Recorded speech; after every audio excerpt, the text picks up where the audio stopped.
Bitcoin just went down to like 101 and then went back up to $104,000. Okay, but there's a couple things we need to talk about because someone just said something, and I think it's pretty funny, and I want to share it with you guys because it's also pretty important as much as it is funny. Okay, let's take a look. So Bitcoin, guys, and by the way, this is your daily Bitcoin video, your daily Bitcoin update, by the way. So yeah, subscribe down below for more. Bitcoin is having a pretty interesting day. So it started the day at like 103, went all the way down here like early in the morning to like 101, and people were like, oh shit, it's a shakeout, but it just rallied all the way back up to 104. So yeah, things are looking pretty good. So let's talk about it. So first off, guys, in today's TLDRs, Bitcoin surged past 104 amid institutional demand driven by favorable inflation data and Coinbase's inclusion into the S&P 500, enhancing Bitcoin's mainstream adoption. Right now, South Korea's presidential candidates endorsing Bitcoin ETFs marks a potential regulatory shift. Shout out to South Korea.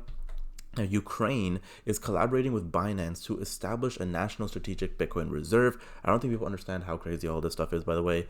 Tether's entrance into NASDAQ through a SPAC deal to support a Bitcoin treasury company advances institutional management of Bitcoin on a large scale. I didn't even realize Tether was going to do a SPAC merger. That's actually freaking insane as well. Very, very cool. Okay, now let's go over a couple things here. First off, guys, this is what happened. Michael Saylor, he said, sell a tooth if you must, but keep the Bitcoin.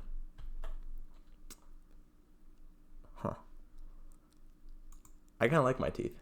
A little bit yellow, but they look kind of white on here.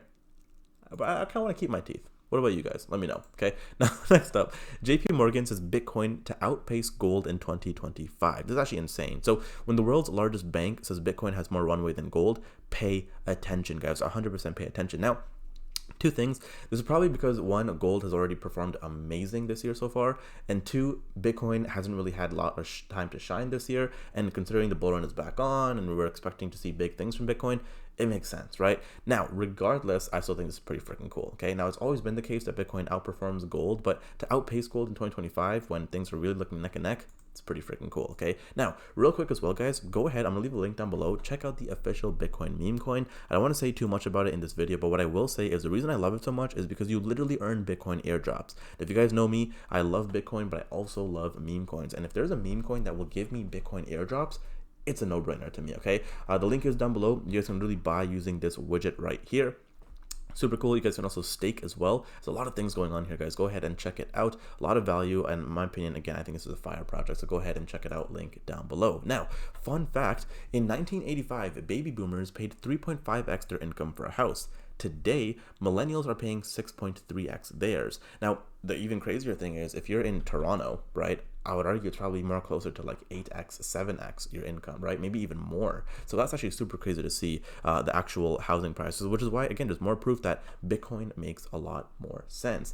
Now, I want to share this as well. Now, a UK public company, Coincilium Group, raises about 1.2 million pounds to adopt a Bitcoin treasury strategy. Now, again, you're probably wondering, RJ, why are you showing me this? 1.25 million, that's nothing.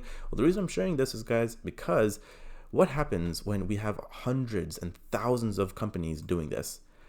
Like, I don't think people understand. And I've said this multiple times, the supply shock is coming, right? There's only 21 million Bitcoin out there, and a million of those, like, I think the real actual amount is about 19 million because a lot of them got lost. So what do you guys think is going to happen, right? Eventually, there's going to be a supply shock. And the question is, are you going to be there or are you not going to be there? Are you holding Bitcoin or no? And if you are holding Bitcoin, are you holding them on the best wallet? Because you can actually hold crypto without any sort of verification. No ID, no KYC. It's fully anonymous. I'll leave a link down below as well, because not only are they fully anonymous, but they're also giving away free money to people that download the app. So if you haven't already downloaded the app, what are you doing? They have an airdrop. Go ahead and check it out. Now, guys, that is it for today. I'll see you guys in the next one. Take care.